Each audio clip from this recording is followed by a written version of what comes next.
유다서 1장 17절부터 25절 말씀 보겠습니다.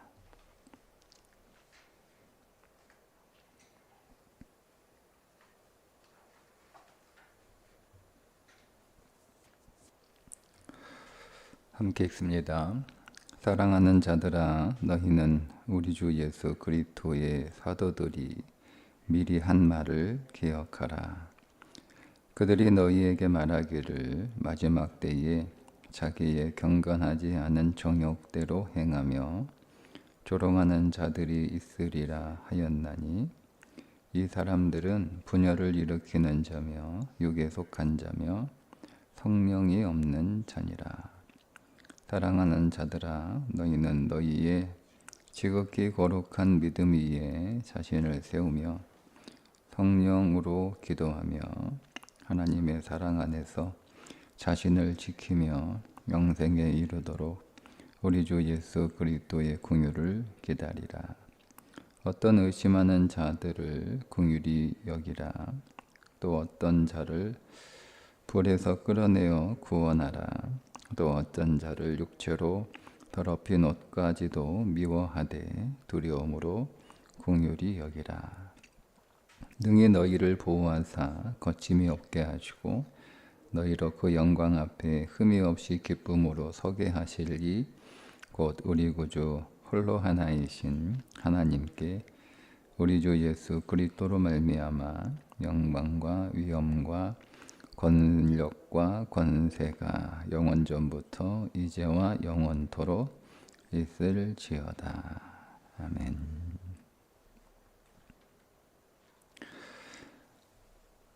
계속해서 유다는 교회 안에 들어온 경건하지 않는 사람들을 경계하며 그들과 믿음의 싸움을 하라고 권면하고 있습니다. 17절에 사랑하는 자들아, 그러니까 경건한 사람은 하나님의 사랑을 받는 자들이다, 이렇게 쓰고 있습니다. 하나님의 사랑을 우리는 이미 받았지만 그 사랑을 현재적으로 누리고 그 사랑 안에 거하게 되는 방법은 경건한 삶을 살아가는 거죠. 그 경건한 삶이 어떤 삶인지 말씀 안에서 계속 설명하고 있는데, 19절에 보면 다시 한번 경건하지 않는 사람들이 어떤 특징을 가지고 있는가, 그들은 어떤 존재들인가를 다시 한번 강조하고 있는데, 첫째는 분열을 일으키는 자다. 이 사람들은 분열을 일으키는 자며, 둘째는 육에 속한 자며, 셋째 성령이 없는 자니라. 그러니까 우리가 경건의 삶을 살지 않으면 우리는 분열을 일으키는 자 될 수밖에 없다. 두 번째는 육에 속한 자. 여기서 육에 속한 자는 육의 지배를 받는 자, 욕구와 정욕에 복종하는 감각적인 본성에 의해 지배를 받는 상태, 그게 육에 속한 자입니다. 그리고 세 번째, 성령이 없는 자. 육에 속한 자가 성령이 없는 자이죠. 의미로 보면 비슷한, 표현만 조금 다를 뿐 비슷한 의미를 가지고 있는데, 성령이 없는 자. 그래서 우리는 경건에 힘써야 되고, 우리 자신의 경건을 위해서 믿음의 싸움을 계속해야 되는데, 자신을 지키기 위한 믿음의 싸움, 이어지는 20절에서 계속 말씀하고 있습니다. 사랑하는 자들아 너희는 너희의 지극히 거룩한 믿음 위에 자신을 세우며 성령으로 기도하며. 그러니까 첫 번째, 자신의 믿음을 지키기 위해서 내가 경건한 믿음의 삶을 살기 위해서 해야 될 것이 너희의 지극히 거룩한 믿음 위에 자신을 세워라. 이 세워라 하는 것이 건축하다는 뜻이거든요. 그러니까 믿음은 우리가 집을 짓듯 계속 세워나가는 거예요. 믿음은 인생을 건축하는 것과 같다. 그래서 건축물, 집이 지어지는 것처럼 우리는 계속 자기의 인생을 성장시켜 나가야 된다. 그래서 믿음의 단계들이 있죠. 1층의 믿음, 2층의 믿음, 3층의 믿음, 4층의 믿음, 5층의 믿음, 이렇게 믿음의 인내 뭐 쭉 이렇게 성경에서 믿음을 건축하라고 하는 내용들이 있는 것처럼 첫 번째, 오늘 우리는 계속 믿음을 건축하는, 그러니까 1층 지어놓고 다 지었다 이렇게 하는 사람도 있고, 1층 지었으니까 이번에 2층 짓자 이렇게 하는 사람이 또 있다는 거예요. 그러니까 우리는 다 지었다고 끝내지 말고 한 층을 하나 더 올리는 그런 믿음의 건축자가 되어야 한다는 거죠. 둘째는 성령으로 기도하며. 그러니까 기도를 하는데 성령 안에서 기도할 것을 권면하고 있습니다. 자, 이 말은 성령 안에서 기도하지 않는, 즉 성령 밖에서 하는 기도도 있다는 뜻이잖아요. 그냥 기도해라 이렇게 하면 될 것을 성령으로 기도하라 이렇게 편지를 쓰고 있는 것을 보면 성령으로 기도하지 않는 기도도 있다, 이런 뜻입니다. 왜냐하면 그 19절에 성령이 없는 자가 나오잖아요. 그러니까 성령이 없는 자, 우리가 언뜻 보면 기도하지 않는 사람이라고 생각할 수 있단 말이에요. 그러니까 육신에 거하는 자, 성령이 없는 자도 기도합니다. 근데 우리의 기도는 성령의 기도, 성령 안에서 기도하는 그런 기도. 그 성령 안에서 기도하지 않는 육신의 기도는 어떤 기도들이냐? 그러니까 다른 종교에서 하고 있는 기도들을 예를 들어서 설명할 수가 있습니다. 다른 종교에서는 깊은 명상에 빠지는 것도 기도라고 얘기하고, 어떤 경문을 외우는 것도 기도라고 하고, 그리고 또 자기의 그 욕망을 구하는 것도 기도라고 얘기를 합니다. 그러나 성경에 말씀하고 있는 기도는 하나님과 교통하는 거죠. 그래서 성령 안에서 하나님과 교통하는 기도를 해라. 그러니까 내 뜻과 내 의지로 기도하는 게 아니라 성령의 인도하심을 받는 기도를 해라. 세 번째, 21절, 하나님의 사랑 안에서 자신을 지키며. 하나님의 사랑 안에서, 하나님의 사랑 안에서, 하나님의 사랑 안에서 자신을 지키라, 이런 말은 하나님의 사랑 안에 거한다, 그런 뜻이거든요. 그러니까 지킨다라는 말은 보존한다, 그런 뜻인데 하나님의 사랑 안에서 자기를 보존하라는 거예요. 근데 이 말씀은 사랑의 계명을 실천하는 삶을 살아라, 그런 의미이기도 합니다. 경건에 대해서 야고보가, 유다의 형제인 야고보가 야고보서에서 하나님 앞에서 의로운 경건은 고아와 과부를 돌보는 것이다, 이렇게 쓰고 있잖아요. 우리가 그 말씀을 구제하는, 사회복지하는, 자선하는 삶을 경건의 삶이다, 이렇게 오해할 수 있는데 그거는 조금 다른 겁니다. 야고보가 말하고 있는 경건에서 말할 때 고아와 과부를 돌아보라 라고 얘기한 건 어떤 배경에서 가지고 있냐면, 고아와 과부를 돌보는 것은 구약의 계명이죠. 그죠? 하나님은 구약의 율법 안에서 고아와 과부를 반드시 돌봐야 된다라고 규정을 해놓고 있어요. 그런데 신약에 와서 예수 그리스도의 십자가의 사건으로 모든 율법과 계명, 모든 조문이 다 폐기되었잖아요. 그러다 보니 사람들 안에 어떤 그 일이 벌어지게 되냐면, 이제는 고아, 그동안은 그렇게 사실 하지도 않았지만 고아와 과부를 율법의 명령으로 이해를 한 거예요.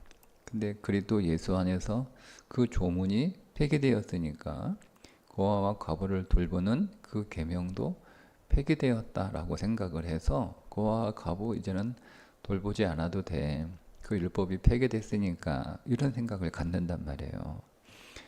근데 거기에서 야고보가 그거를 지적하는 거예요. 우리에게 고아와 과부를 돌보라고 하는 율법의 계명은 폐기되었지만 이제는 고아와 과부를 계명으로, 율법으로, 명령으로 돌보는 게 아니고 뭐로 돌보라는 거예요? 사랑으로 돌보라는 거예요. 그러니까 율법과 계명으로 돌볼 때는요, 이렇게 되는 거예요.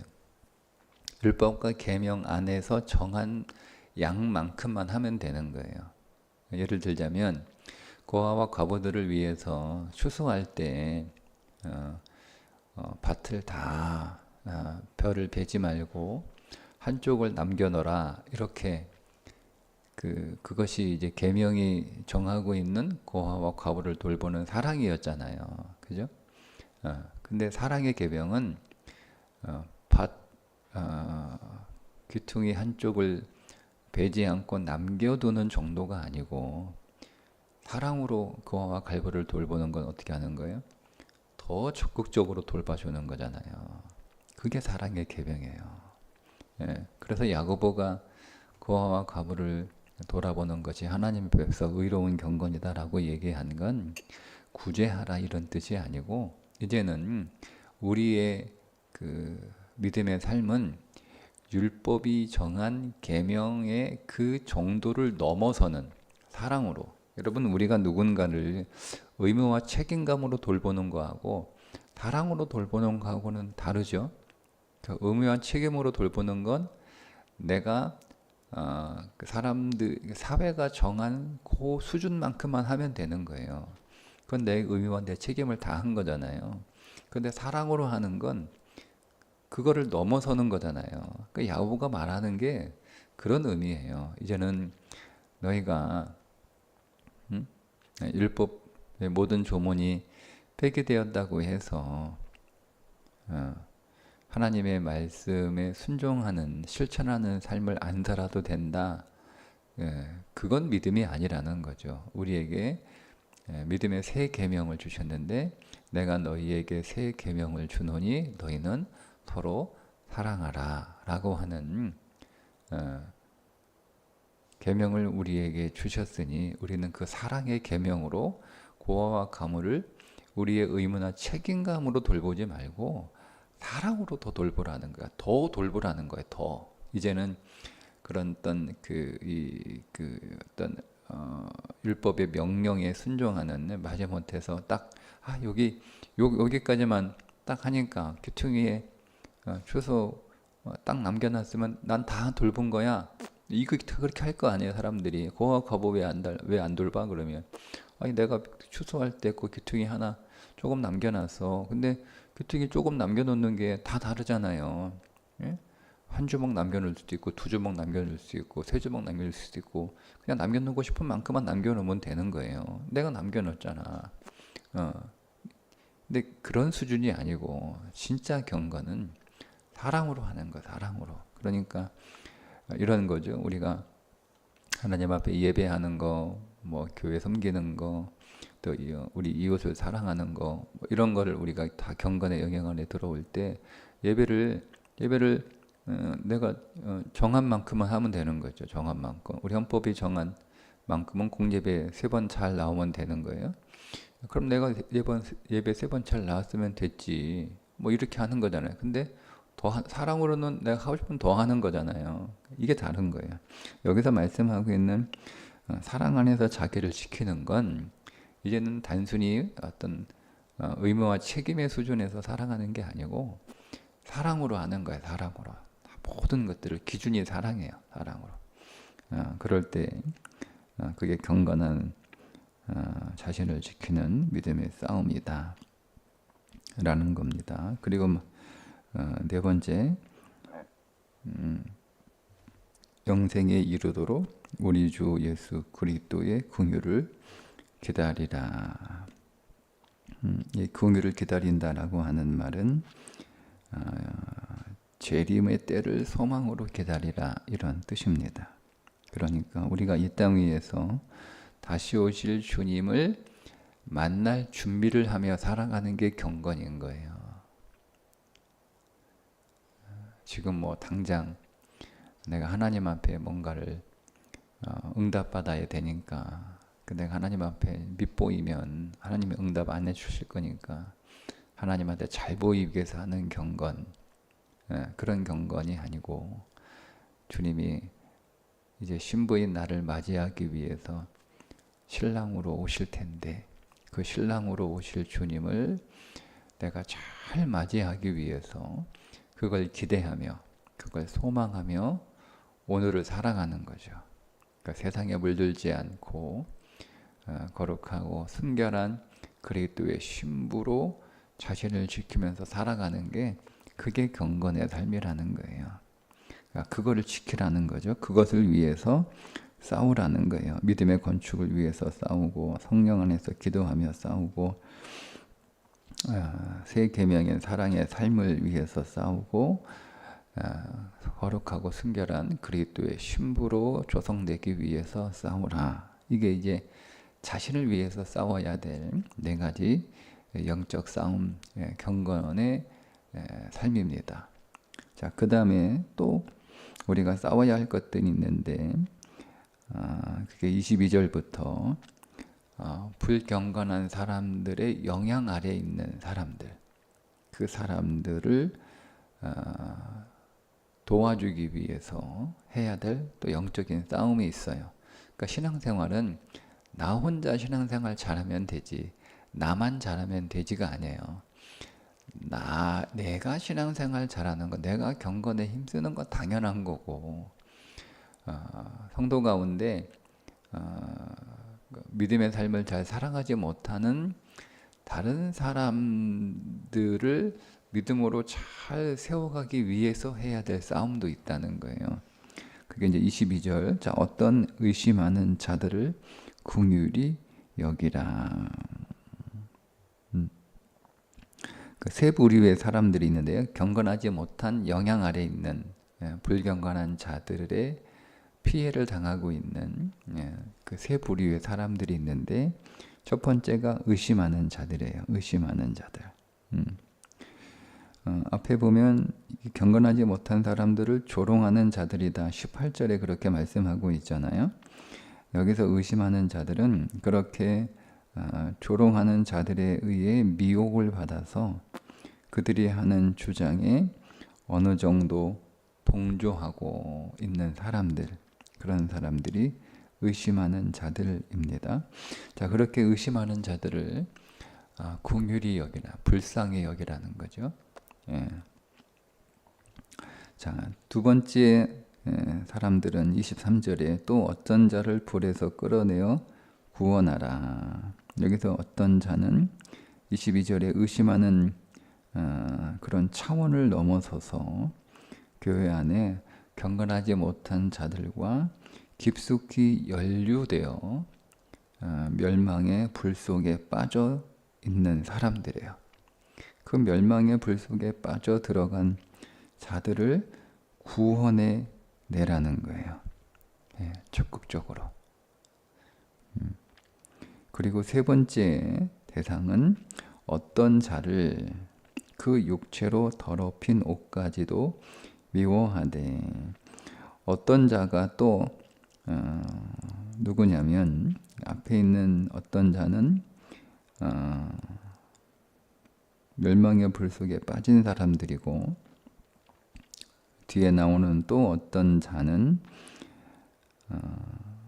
경건하지 못한 사람들에게 이미 감염돼서 그 죄악에 빠져 있는 자들이에요. 자, 이런 사람들은 자, 뭐라고 얘기하냐면 긍휼히 여기는데, 이런 사람들을, 근데 그 긍휼히 여기되 뒤에 조심해야 될 게 나와요. 미워하라는 거예요. 미워하라는 거예요. 자칫 잘못하면 나도 그렇게 감염될 수 있으니까, 오염될 수 있으니까, 그 사람들은 긍휼히 여기되 그들의 빠져있는 죄악은 두려움으로, 나도 그렇게 될까봐, 나도 그렇게 옮겨질까봐 두려워하면서 그 죄악을 미워하라는 거예요. 미워하라는 거예요. 그러니까 조심스러운 태도를 가지고 대해주라는 거예요. 조심스러운 태도를 가지고. 긍휼을 베풀 때 조심스러운 태도로 베풀어라.